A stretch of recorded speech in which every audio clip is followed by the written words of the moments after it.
My name is Fiona Yeager. I am 32 years old.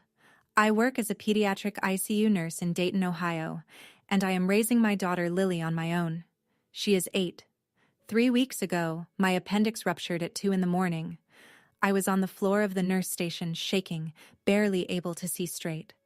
The ER team rolled me into triage within minutes. The surgeon said I needed to be in the operating room within the hour or the infection would spread. My first thought was not about the surgery.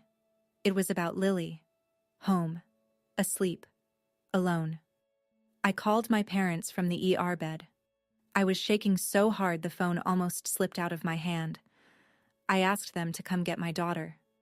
What my mother said on that call, and what she did 4 hours later, changed everything between us. But what happened 3 weeks after that, at my parents' own dining table, in front of the entire family, that is the part I still cannot believe I went through with. Welcome back to Calm Drama Stories. This is the place where quiet people finally get to tell their side.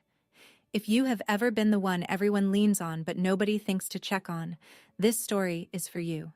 Drop a comment if you have been there. And if you have not subscribed yet, now is the time. I moved back to Dayton 2 years ago. That was the plan. Come home. Be close to family. Give Lily her grandparents. Before Dayton, I was in Columbus. Just me and Lily in a 2-bedroom apartment near the hospital where I worked nights. It was manageable. Tight, but manageable.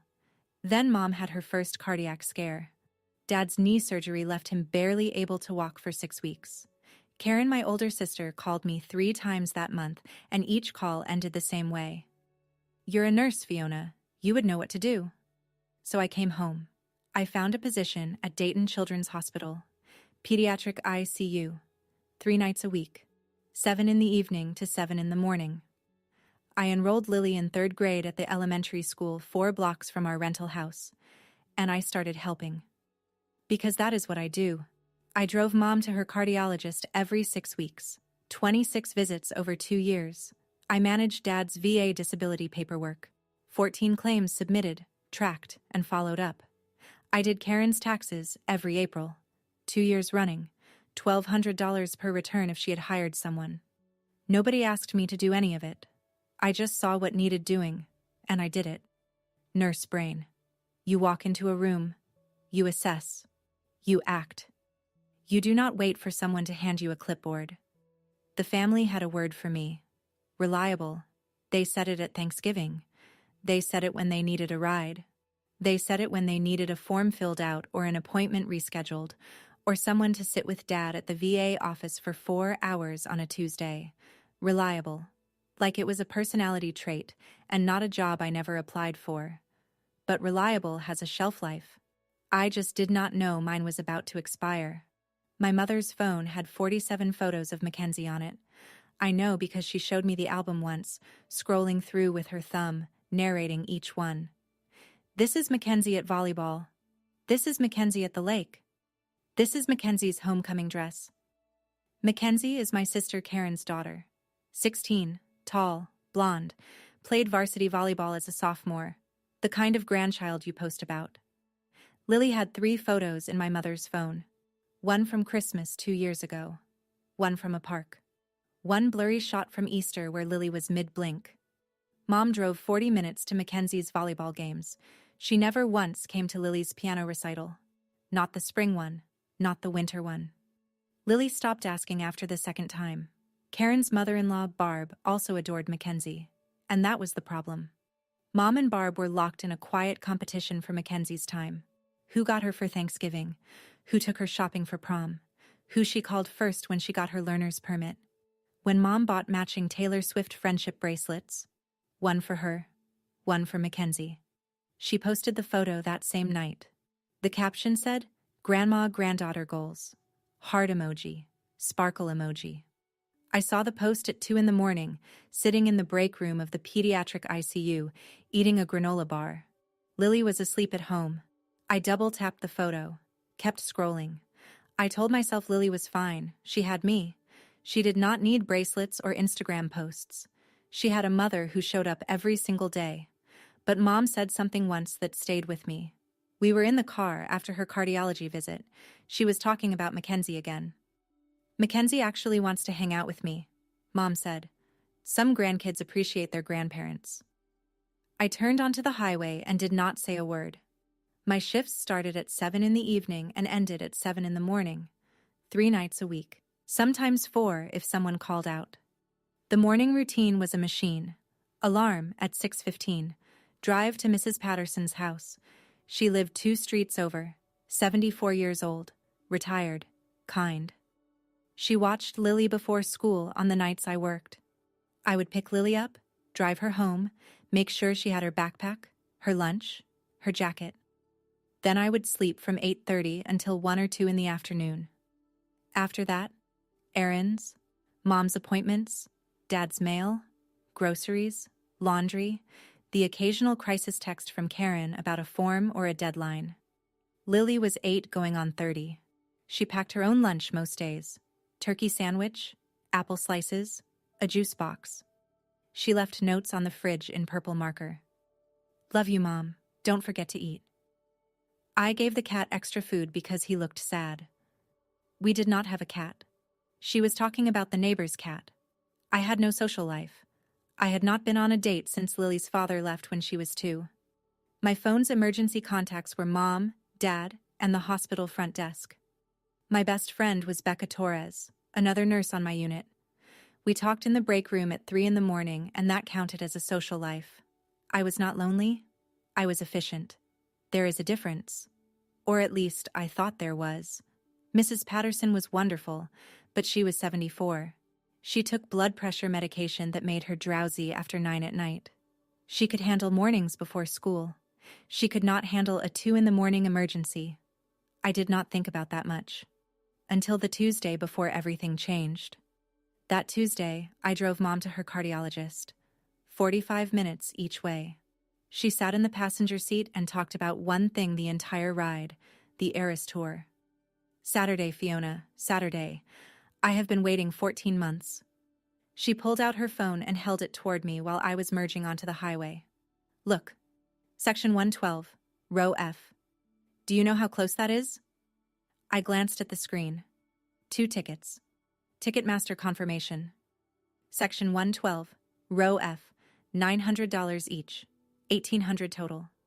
Your father nearly had a stroke when he saw the credit card statement, she said. She laughed like it was a punchline. What if something comes up Saturday? I asked. Casual. Just a question. Nothing comes up. She put her phone away. I have waited 14 months for these seats. Mackenzie is so excited. She has been making us a playlist for the drive. Us meant Mom and Mackenzie, not Mom and Lily, not Mom and me. I dropped Mom off at her house. She kissed my cheek and said, Thanks, honey. See you next Tuesday. I drove to the hospital for my shift. Parked in the employee lot at 6:47. Walked through the double doors.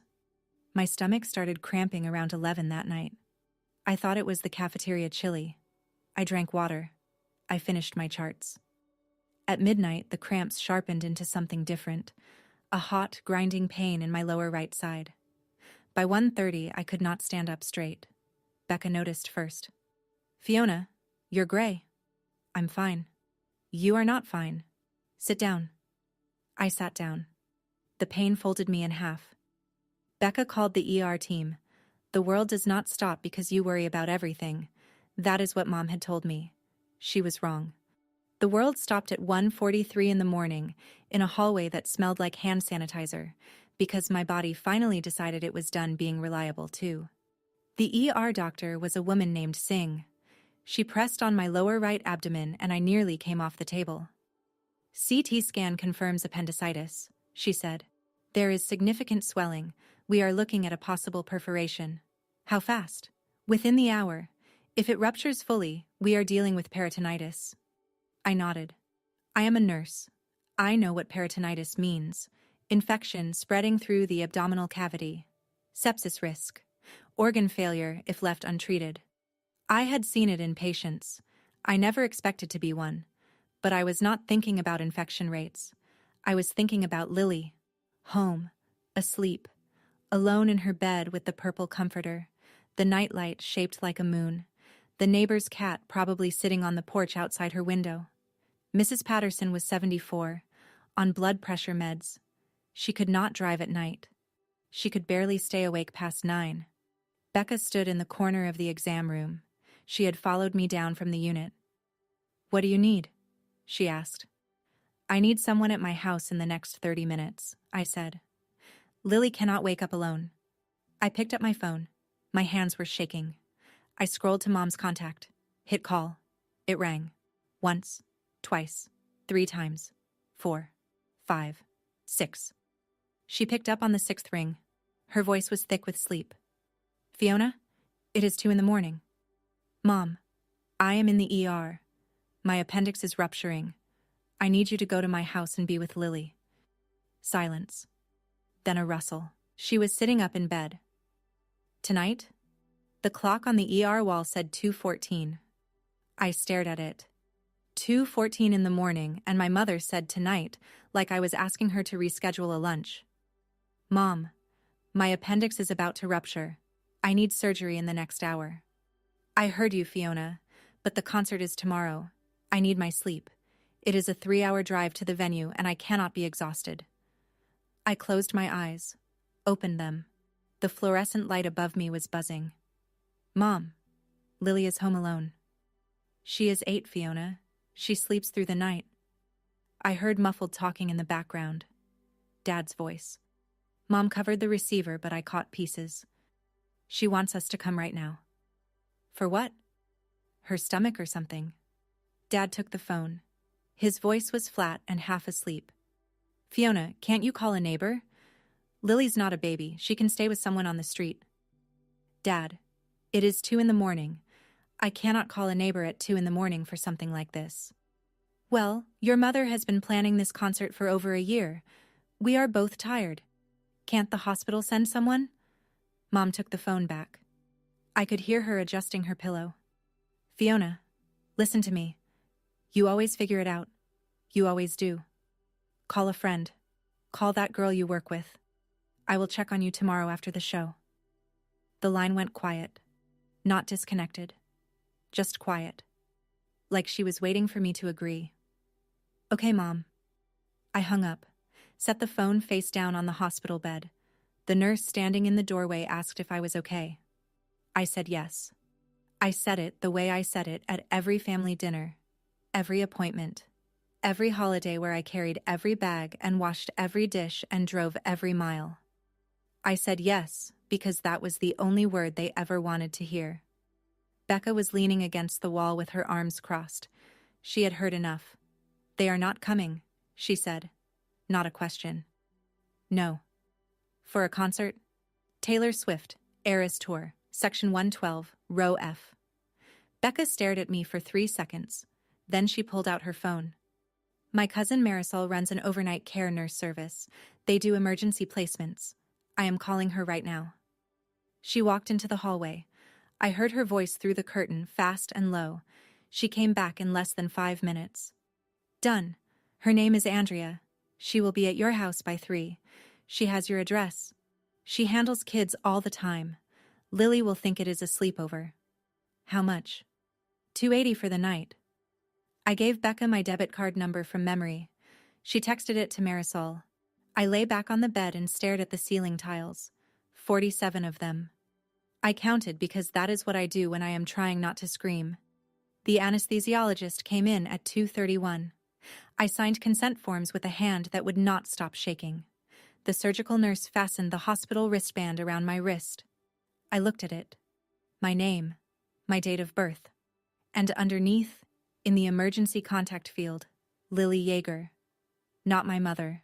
Not my father. My 8-year-old daughter. The only person in my family who had never once made me prove I mattered. They wheeled me into the operating room at 2:44. Becca squeezed my hand in the hallway. "Lily is fine," she said. "You are going to be fine." The lights above me were very bright. The anesthesia started as a warmth in my arm. My last thought before I went under was simple and clear. My parents chose Taylor Swift. My coworker chose me. If you have ever been the person everyone calls last but needs first, I see you. Before I tell you what happened next, drop a comment. Have you ever had to handle an emergency completely alone because the people who should have been there just were not? I read every single one. Now, back to what happened when I woke up. I woke up in recovery at 5:40 in the morning, groggy, dry mouth. The pain in my abdomen had been replaced by a dull, heavy ache and the pull of surgical tape. Becca was sitting in the chair beside my bed with a cup of coffee that had gone cold. Appendix was perforated, she said. Dr. Singh said another hour and you would have been looking at peritonitis. You are lucky. Lily? Andrea got there at 2:58. Lily woke up once, saw Andrea, accepted the explanation that Mommy had a work emergency, and this nice lady was here for a sleepover. Went right back to sleep. I exhaled. It hurt. Everything hurt. But Lily was safe. I reached for my phone on the bedside tray. The screen lit up. No texts from Mom, no missed calls from Dad. Nothing. One text from Karen, sent at 7:22 in the morning. Mom said you had some stomach thing. Hope you feel better. Mackenzie is so excited for tomorrow. A smiley face emoji. A musical note emoji. I read it twice. My sister knew I was in the hospital. She called it some stomach thing. She followed it with an emoji about a concert. I set the phone face down on the bed. Becca watched me. She did not say anything. She had been a nurse long enough to know when someone needed silence. I lay there for a long time. The room was quiet except for the heart monitor and the hum of the air vent above my head. The refusal was bad. I could almost rationalize the refusal. They were tired. The tickets were expensive. People make selfish choices at 2 in the morning, but the silence after, the absolute unbothered silence, that was the part I could not explain away. I was discharged Saturday morning. Against medical advice, I drove myself home. The surgeon said someone should drive me.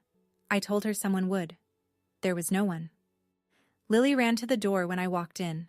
She hugged my legs and I winced because the incision pulled, but I hugged her back hard enough that she would not notice. Mom, the nurse lady made pancakes. She was so nice. Good. I am glad, baby. Andrea had left a note on the counter. Lily is wonderful. She read me a chapter from her book before bed. Call if you need anything. She had also washed the dishes. A stranger washed my dishes the night my parents chose a concert. I sat down on the couch with a pillow against my stomach. Lily brought me water without being asked. She pulled a blanket off the back of the recliner and draped it over my legs. Are you sick, Mommy? I had a small surgery. I am going to be sore for a few days. Okay, I will be quiet. She went to her room. I picked up my phone. Mom had posted an Instagram story. 6 photos. The first was a mirror selfie. Sparkly top. Hoop earrings. Caption, about to live our best lives. The second was Mom and Mackenzie in matching friendship bracelets. Karen had commented, you two are goals. The third was a selfie inside the arena. I could see the seat number on the armrest behind them. Section 112, row F. Same seats she had shown me in the car 4 days ago. Same seats that cost $900 each. I screenshotted every photo. Not out of spite. I screenshotted them because I needed proof that I was not making this up. That my mother really did go. That Saturday, while my mother danced to Taylor Swift, I sat on my couch with surgical tape on my stomach and made a list. The list started as a way to stay awake. I was on the couch with my laptop balanced on a pillow because I could not sit upright without the incision pulling. Lily was in her room, drawing. The house was quiet. I opened a spreadsheet. Column A, what I did for Mom. Column B, what I did for Dad. Column C, what I did for Karen. I typed fast. Each entry had a date, a description, and an estimated time. Mom, 26 cardiology appointments in 2 years. Average 45 minutes driving each way, plus wait time. Total, roughly 78 hours just in the car. Dad, 14 VA disability claim submissions. Each one took 2 to 4 hours of paperwork, phone calls, online portal navigation. Total, roughly 42 hours. Karen, 2 full tax returns. I spent a weekend each April gathering her 1099 forms. Before we go any deeper into my story, take a quiet moment to look at the description below. I've tucked a few small comforts down there. Now, let's return to where we left her. I spent a weekend each April gathering her 1099 forms, her deductions, her mileage logs. She never organized anything. I did it from scratch. Estimated value if she hired a CPA, $1,200 per return. $2,400 total. There were other things. Grocery runs when Mom could not drive after a procedure. An afternoon spent setting up Dad's new phone because he threw the manual away. The time I rescheduled Karen's car inspection because she forgot, and her registration was about to expire. I totaled it up. Over 400 hours. Over $8,000 in estimated service value. In 2 years. I stared at those numbers. 400 hours. $8,000. And they could not give me one night. I saved the spreadsheet. Named it family_labor_log.xlsx. Closed the laptop. Set it on the coffee table. 400 hours. That is what I was worth to them. Less than 2 concert tickets. I did not cry. I had stopped crying about my family a long time ago, but I did pick up my phone and search for attorneys in Dayton who handled family law. Monday morning. I was still on medical leave. The surgeon had cleared me for light activity but said no lifting, no driving more than 15 minutes, and absolutely no 12-hour shifts for at least 2 weeks. My phone rang at 8:45. It was my supervisor, Donna. "Fiona, I need to talk to you about something. Your mother called the nurse station this morning." I sat up too fast. The incision burned. "She called the unit?" "Twice.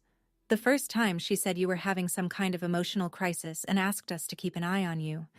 She said you had been ignoring the family and she was worried about your mental state." I pressed my palm flat against my stomach. The surgical tape pulled.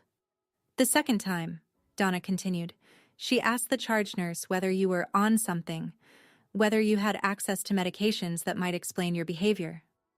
My mother had called my workplace. She had told my colleagues, people I work with in a pediatric ICU, people who trust me with the lives of children, that I was unstable, that I might be abusing medication. Donna, I am recovering from an emergency appendectomy. I have not spoken to my mother because she refused to watch my daughter the night of my surgery." Donna paused. "I believe you. I just needed to hear it from you. But Fiona, this cannot happen again. If she calls the unit again, I have to document it." I said I understood. I hung up. Becca texted me 2 minutes later. "Your mom called twice. Second time she told the desk she was worried you were having a breakdown." Direct quote. "My daughter has always been dramatic. I am worried she is having a breakdown." That is when I knew this was not about a concert anymore. Tuesday. I was eating soup on the couch when a text came in from Aunt June. Aunt June was Dad's sister. 64, retired teacher. The kind of woman who never took sides because she believed every story had 2 tellings. She had been at every family dinner for as long as I could remember, always the one pouring iced tea and changing the subject when voices got too loud. Her text said, "Thought you should see this, honey. I am sorry." Below it was a screenshot, a group text. Karen, Mom, and 2 of our cousins from Cincinnati. Karen had written, "Fiona is being ridiculous about the concert thing. She is a nurse. She handles emergencies every day. Now she is acting like we abandoned her? Give me a break." Mom replied, "She has always been like this. Needs to be the center of attention." One of the cousins wrote, "Yikes. Is she okay?" Karen, "She is fine. She is just mad because Mom did not drop everything for her one time." I read the messages 3 times. I saved the screenshots. Then I scrolled down. There was one more message in the chain. Aunt June had almost not forwarded it. She told me later she went back and forth for an hour before deciding I needed to see it. It was from Mom, sent at 9:47 on a Sunday night, 2 days after the concert. I read it. Then I read it again. Then I set the phone down on the couch cushion next to me and stared at the wall for a very long time. That message, the one Aunt June almost kept to herself, is the reason I called a lawyer the next morning. The message said, "Honestly, if Fiona wants to play victim, let her. Lily can come live with us when Fiona burns out. She is a single mom on night shifts. It is only a matter of time." I read it 4 times. Each time, the words meant exactly the same thing. My mother was not just dismissing me. She was positioning herself. She was laying the groundwork, in writing, in front of family members, for a narrative in which I was too unstable, too overworked, too alone to raise my own child. And when I inevitably collapsed under the weight of everything I was carrying, she would be there, ready.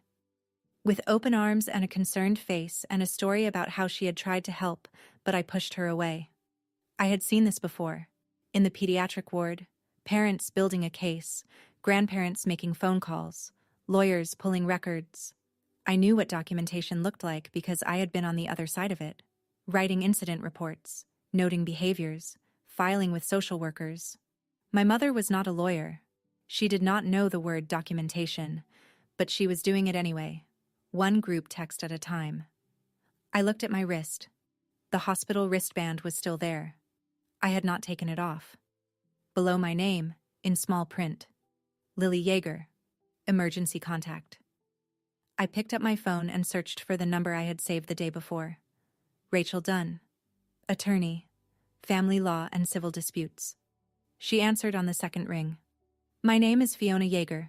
I need a cease and desist letter sent to my mother, and I need to know my rights as a custodial parent."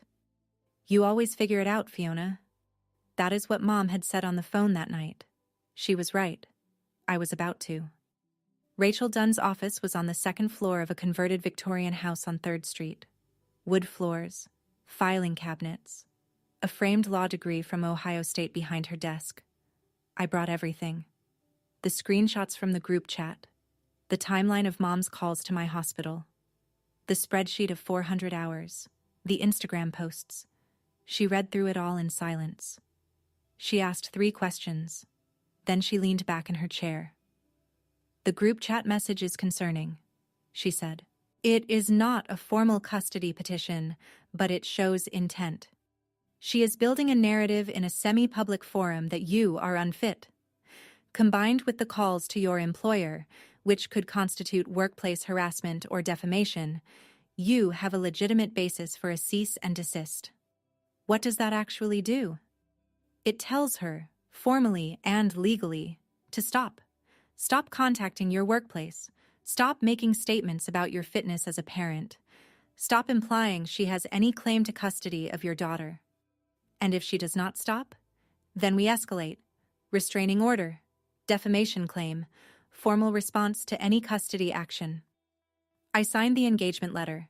The consultation costs $350. Rachel said she would draft the letter within the week and send it certified mail. I drove home. Lily was at school. The house was quiet. I sat at the kitchen table with my laptop and opened a new Google Doc. I titled it, Incident Log, Yeager Family. Entry 1, February 14th, 2:14 in the morning. Called parents from ER, requested emergency childcare for minor child Lily. Request denied. I typed every incident. Dated, timed, detailed. I did not want revenge. I wanted a paper trail. I stopped answering calls. I stopped answering texts. I stopped driving Mom to cardiology. I stopped managing Dad's VA paperwork. I stopped everything. Day 1. Mom texted twice. "Call me when you get a chance." Fiona. Day 2. Nothing. Day 3. Mom texted 11 times. "Why won't you call me back?" "This is childish, Fiona. Your father is upset. I don't understand what's happening. Are you punishing us for one night? We are your parents." "Fine, be that way." Day 4. Dad called once. I let it ring. Day 5. Karen texted. "Mom is really upset. Can you just call her? It is not that serious.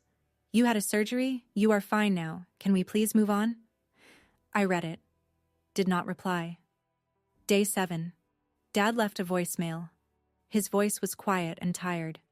"Fiona, your mother has been crying all week. You are making this worse than it needs to be. Just call her." We can talk about it. I did not call. Lily noticed. Of course she noticed. She was 8, not blind. Are we seeing Grandma this weekend? Not this time, sweetheart. How come? Grandma and I need a little break. Like a timeout? Something like that. She went back to her coloring book. She did not ask again for 3 days. The silence was louder than any argument. I had never gone more than 2 days without talking to my mother. Even when I lived in Columbus, we spoke on the phone every other day. She told me about her shows. I told her about Lily's school projects. It was routine. It was the background hum of a family. Now the hum was gone, and by day 10, the voicemails stopped. But the problems had just started. Day 12. A Wednesday. Rachel Dunn called to confirm the letter had been sent. Certified mail. Return receipt requested. The cease and desist was 2 pages. Single-spaced.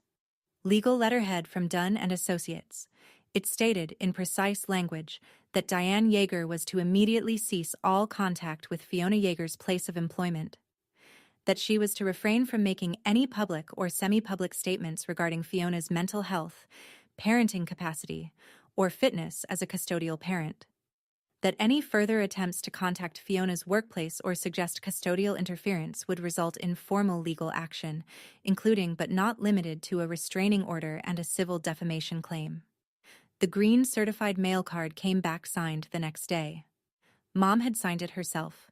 By Thursday evening, my phone had 17 missed calls from numbers I recognized. Karen texted first, all caps. A cease and desist? From your own mother? What is wrong with you? I blocked Karen's number. Mom called from Dad's phone, then from the house landline, then from Karen's phone. I blocked all 3. Dad did not text. He never texted. But Aunt June called and said he had been sitting in the garage for 2 hours, staring at the wall. He does not know what to do, June said. He knew what to do 3 weeks ago. He told me to call a neighbor. June was quiet for a moment. I am not defending him, honey. I am just telling you. 12 days of silence. 1 certified letter. And suddenly, I was the villain. That is the thing about boundaries. When you have never had them, the first one feels like an earthquake to the people standing on the other side. 2 weeks without Fiona. That is how long it took for things to start falling apart. Mom missed her cardiology appointment. She did not know the address by heart. I had always driven her. She went to the wrong medical complex. There are 2 in Dayton with similar names. Sat in the waiting room for 40 minutes, and was told her doctor was in the other building across town. She missed the appointment entirely. Dad's VA claim deadline came and went. He did not know the paperwork was due. He did not know which forms to use. He called the VA hotline and spent 3 hours on hold before being transferred to the wrong department. The claim was flagged as delinquent.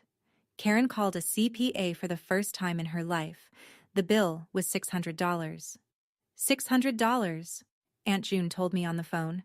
She almost laughed. For what you did for free. June had been giving me updates every few days. Not gossip, information. She was the only family member I had not blocked, and she understood why. Your mother told everyone at church that you are going through something, June said. She is using the same line with everyone. Fiona is having a hard time. We are giving her space. She cannot admit what actually happened, so she rewrote it. I know. What are you going to do?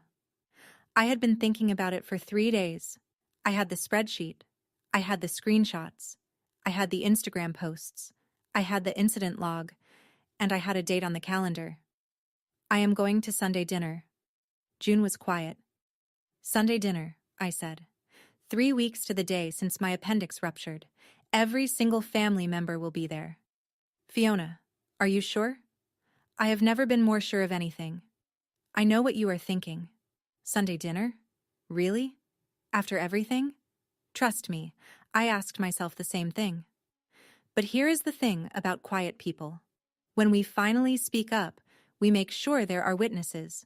Hit subscribe if you want to see how this dinner goes. It is about to get very real. The days before Sunday were quiet. I was almost fully recovered. The incision had closed.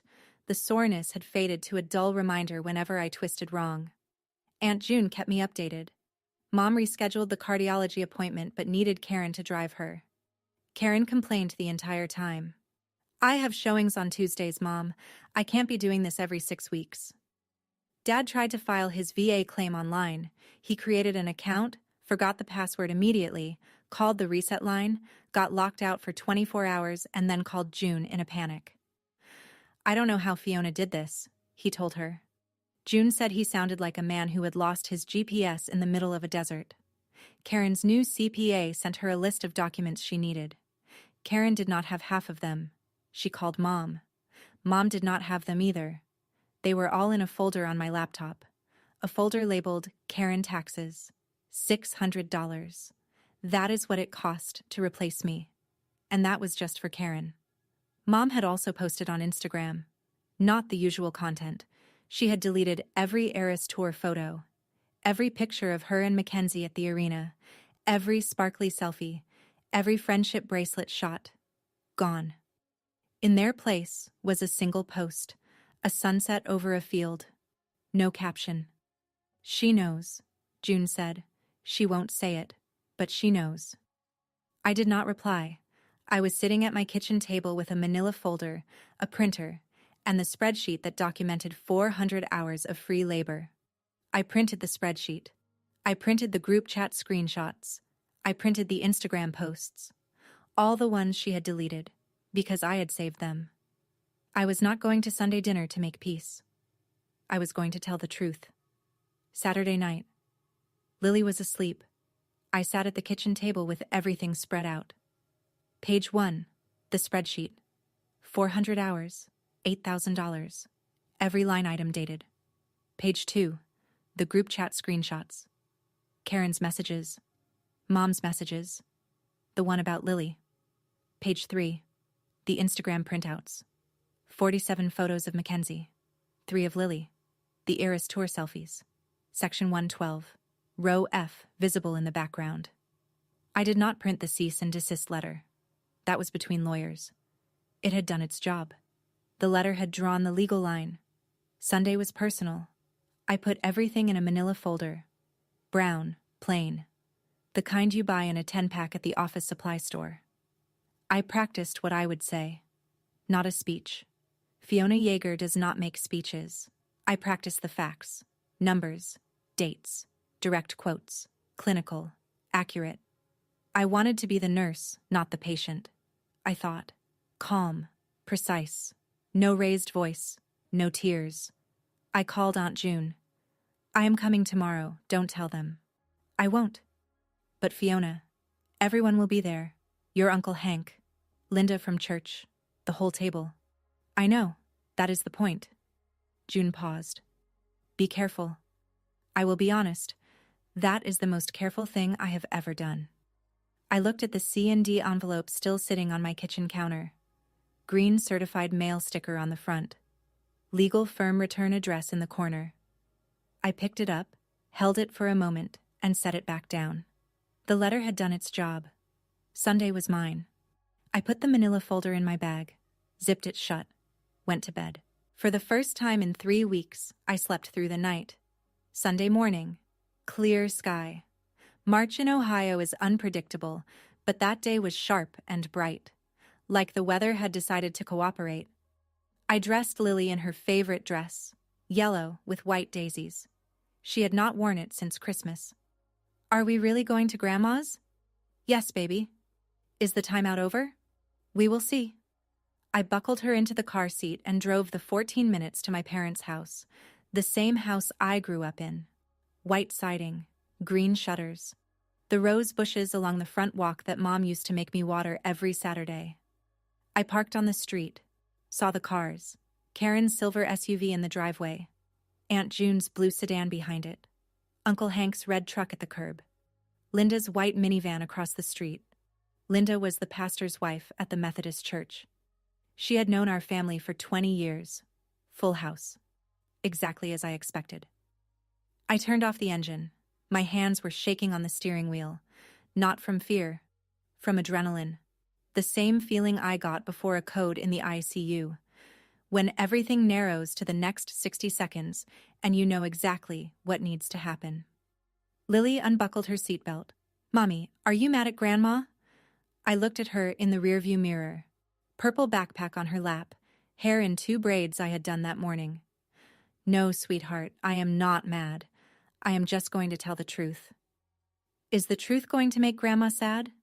"Maybe, but the truth is still the truth." She nodded like that made perfect sense. 8 years old, turkey sandwiches and purple marker notes and more wisdom than half the adults in that house. I picked up my bag. We walked to the front door. I rang the bell. The door opened. Dad. His face went white. Not red, not surprised. White.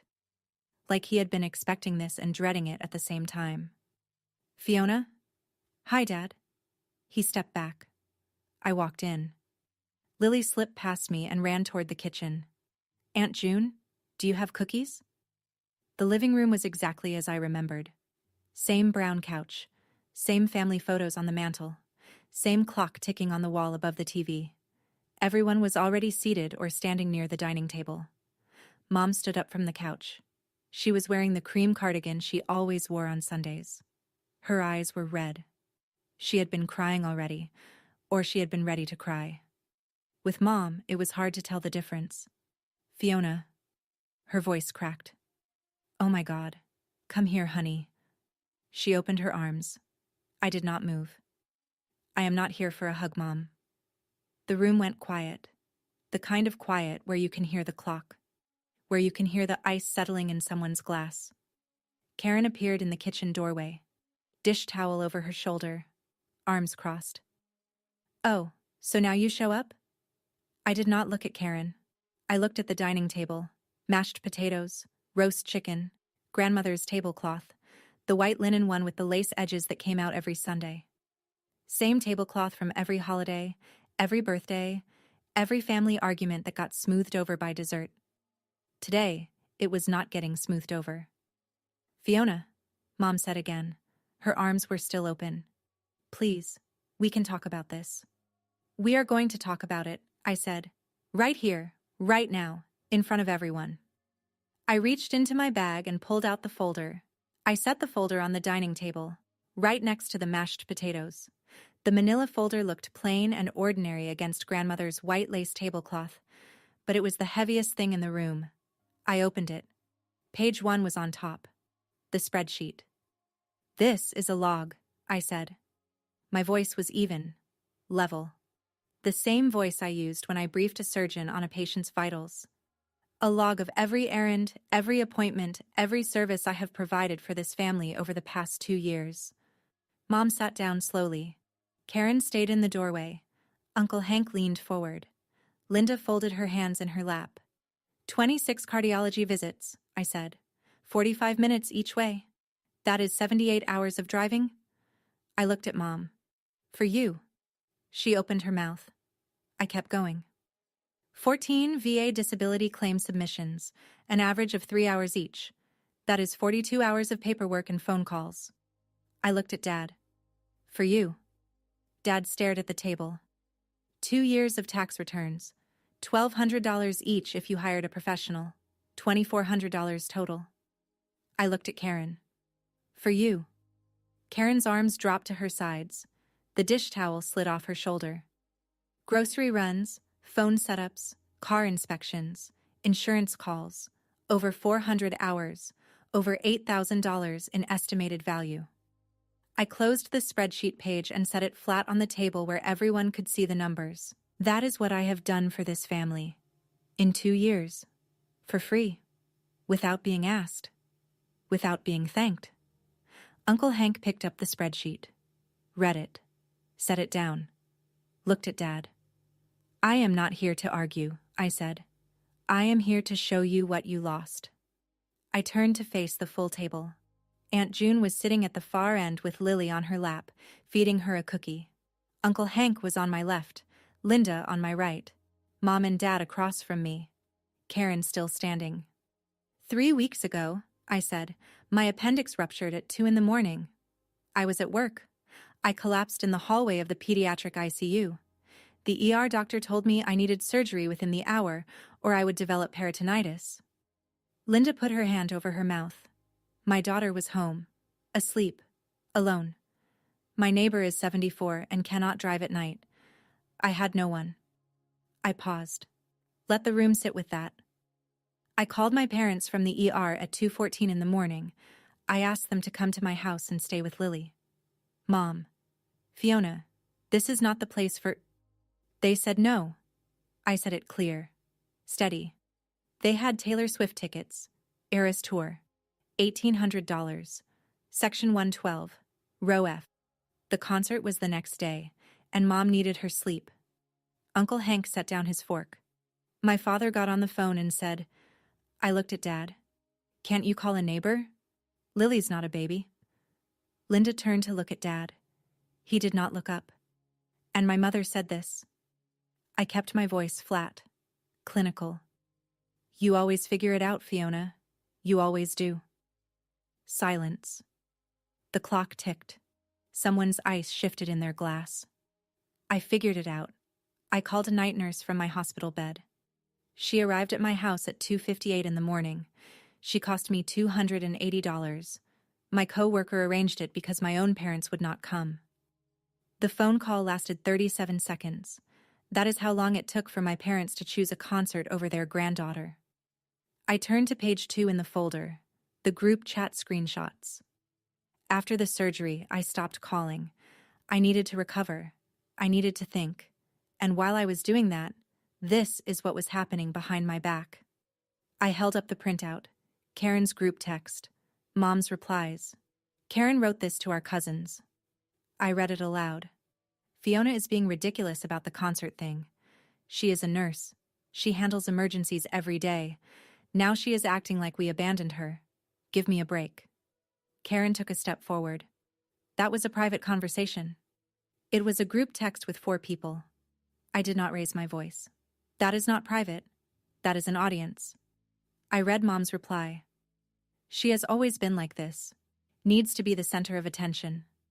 Mom covered her face with both hands. But this is the one I want everyone in this room to hear. I held up the last screenshot. This is what my mother wrote on a Sunday night, 9 days after my surgery. I read it word by word. If Fiona wants to play victim, let her. Lily can come live with us when Fiona burns out. She is a single mom on night shifts. It is only a matter of time. The room did not breathe. Karen lunged for the papers. I stepped back. She grabbed air. There is more, I said. But that is the one I wanted you all to hear. My mother, in writing, told our family that she is waiting for me to fail so she can take my daughter. Pastor's wife Linda stood up from the table. She looked at Mom. She looked at me. Then she sat back down and folded her hands in her lap. Her lips were pressed into a thin, tight line. That is when Mom started crying. But not the kind of crying you feel sorry for. Mom's crying was loud, theatrical. The kind of crying that fills a room and demands that everyone stop what they are doing and tend to her. You don't understand, she sobbed. None of you understand. She looked around the table, looking for allies, looking for someone to say, it's okay, Diane. Nobody said it. Mackenzie was choosing Barb over me, every holiday, every weekend. Barb got the sleepovers. Barb got the phone calls. That concert was the first time Mackenzie picked me, the first time in 3 years she wanted to spend a whole day with me. She wiped her eyes with the back of her hand. For a moment, one single moment, I saw it, the fear underneath. A grandmother terrified of being forgotten by a 16-year-old girl who had a dozen people competing for her attention. It was human. It was real. It almost made me feel something. Then she turned to me. And now you are turning the whole family against me because of one night? One night, Fiona. I have given you everything. I raised you. I fed you. I kept a roof over your head for 18 years. And you are going to destroy this family over concert tickets? The room was watching. Everyone was watching. I waited until she was done. Then I spoke. It was not one night, Mom. My voice did not waver. It was every night I drove you to the doctor. Every form I filled out for Dad. Every tax return for Karen. You did not forget me for one night. You forgot me for 2 years. Mom stared at me. Her mouth opened but nothing came out. I am not turning anyone against you. I am just reading what you wrote. Out loud. In your own words. The clock ticked. Nobody moved. Karen broke first. This is so typical, she said. Her voice was sharp and rising. So typical Fiona. Making everything about herself. You are a nurse. You do this for strangers every single day. But when it is your own family, suddenly it is the end of the world? Uncle Hank looked at her. Karen. She was in emergency surgery. She could have called someone else. She did, I said. I called a night nurse. From my hospital bed. It cost me $280. The room went still again. Also Karen. I kept my tone the same. Flat. Factual. I know about the phone calls. Karen blinked. What phone calls? Mom called my hospital, twice. She told my supervisor, the person who oversees my ability to work in a pediatric ICU, that I was having a mental breakdown. I turned to the room. She told my charge nurse, and I am quoting directly, my daughter has always been dramatic. I am worried she is having a breakdown. Linda spoke for the first time. Diane, you called her job? Mom's crying shifted. It got quieter, smaller. The performative edge fell away, and what was left was something closer to panic. I was worried about her, Mom whispered. You were not worried about me. You were worried about yourself. You were worried that I would tell people what happened, so you called first and told them I was crazy. Karen turned to Mom. You told me you just checked on her. I did check on her. You called her boss and said she was on drugs. Mom's face crumpled. Karen's face went red. Dad stared at a spot on the tablecloth and did not blink. The family was splitting in real time, and I had not raised my voice once. Everyone looked at Dad. He had not spoken since the doorbell. He was sitting at the head of the table with his hands flat on the tablecloth, staring at his plate of untouched roast chicken. Gerald, Uncle Hank said, you got anything to say? Dad cleared his throat. Fiona, can we talk about this privately? No, Dad. You had a chance to talk privately, at 2:14 in the morning, when I called from the ER. I held his gaze. You told me Lily was not a baby. You told me she could stay with a neighbor, and then you went back to bed. Uncle Hank's jaw tightened. Gerald, she is 8 years old. I was half asleep, Dad said. His voice was barely above a whisper. I did not know how serious it was. I told you my appendix was rupturing. I told you I needed surgery within the hour. You said call a neighbor and handed the phone back to Mom. Dad closed his eyes.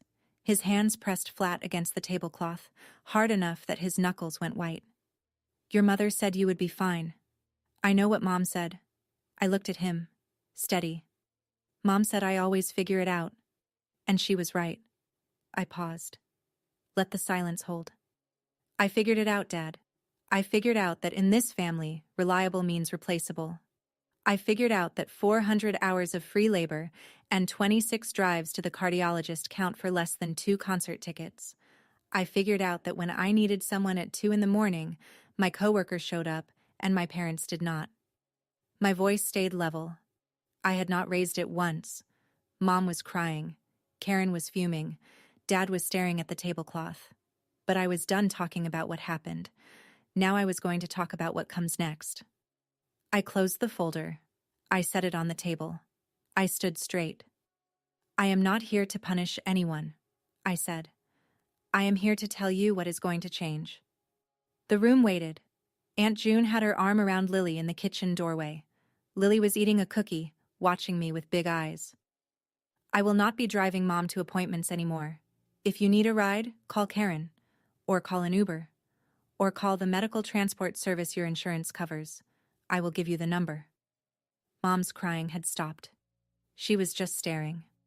I will not be filing Dad's VA claims. The VA has a toll-free helpline. I will write it down for you before I leave. Dad did not look up.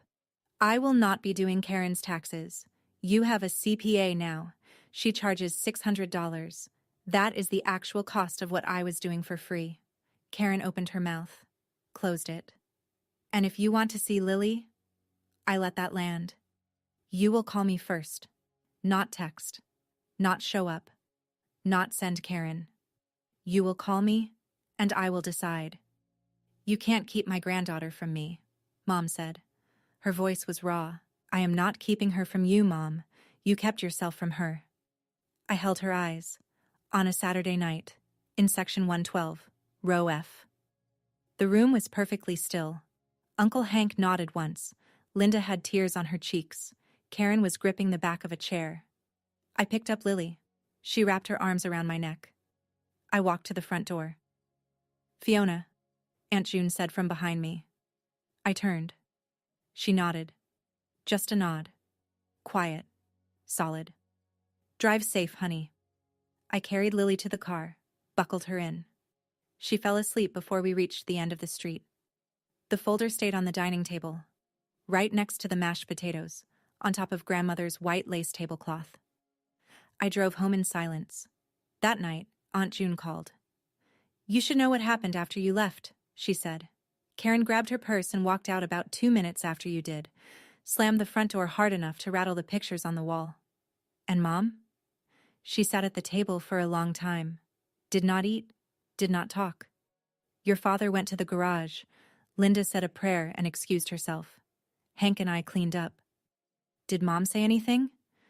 She picked up the folder, read through every page. Then she set it back down and said, I did not know she kept track. That is all she said. I sat on my couch in the dark. Lily was asleep in her room. The house was quiet. The next day, Mom's Instagram changed. She deleted every remaining post. Not just the Eras Tour photos. Everything. Her account went blank. A white square with no bio. 2 days later, Dad called. Not from home. From a payphone at the hardware store. His cell was dead. He did not know how to charge it without me setting it up. He left a voicemail. Short. I am sorry, kiddo. I should have come that night. I know that now. I should have put on my shoes and driven to your house. I am sorry. I listened to it sitting on the edge of my bed. I played it twice. Then I saved it. Sorry was a start. But I was not ready to hear it yet. 2 days later, a text came in from an unknown number. Aunt Fiona, it is Mackenzie. I just found out what happened. Mom told me the whole thing. Not her version, the real version. Aunt June called her. A pause. 3 dots blinking. Then, I am so sorry. I did not know about any of it. Grandma never told me why you stopped coming around. She just said you were busy. If I had known, I would have told Grandma to go to your house. I would have stayed with Lily myself. I babysit all the time. I am 16. I sat with that message for a long time. Then I typed, I know you would have, sweetheart. This is not about you. I know, but I still feel bad. Don't. You did not do anything wrong. I set the phone down. Mackenzie did not choose to be the favorite. She was just a kid standing in the spotlight her grandmother had pointed at her. She did not ask for the bracelets or the Instagram posts or the front row seats. She was 16. She wanted to see Taylor Swift with her grandma. There was nothing wrong with that. The wrong part was everything else. 3 months later. Things had changed. Mom called once a month. Brief. Polite. How is Lily? She is good. Okay. Give her a hug for me. That was it. No guilt trips. No tears. No group texts. The cease and desist had drawn a line, and for the first time in her life, Mom was standing behind it. Dad mailed a birthday card for Lily in April. Inside was a $50 bill and a note written in his own handwriting. Shaky, slanted, misspelled. Happy birthday, Lilybug. Love, Grandpa. It was the first card in 3 years that was not signed by Mom. Karen hired the CPA permanently. She had not spoken to me directly since Sunday dinner. I did not expect her to. Some bridges do not rebuild. They just stop burning. I joined a Wednesday night yoga class at the community center, my first regular social activity in 2 years. I met a woman named Patty who also worked nights at a hospital. We got coffee after class sometimes. One evening, cleaning out a drawer, I found the hospital wristband. My name. My date of birth. Lily Yeager in the emergency contact field. I held it for a moment. Then I placed it in Lily's baby memory box, next to her first pair of shoes and her coming home outfit. Some things you keep. Not because they are precious, because they are proof. Lily asked me once, a few weeks after the dinner. We were eating mac and cheese at the kitchen table. Just us. Does Grandma still love us? I set my fork down. Yes, she does. But love and showing up are two different things. And you deserve both. She nodded, took another bite. I think so too. I spent 32 years being the person who figured it out. The fixer, the driver, the one who filed the forms and made the calls and showed up even when nobody showed up for me. The night my appendix ruptured, I figured out the most important thing I have ever learned. The people who love you do not make you prove it from a hospital bed. You always figure it out, Fiona. Mom was right. I finally did. That is my story. One phone call, one concert, one dinner table. If this reminded you to stop carrying people who refuse to carry you, share this video.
Here on Calm Live Stories, we bring you powerful stories of betrayal, family revenge, family secrets, shocking twists, and satisfying endings.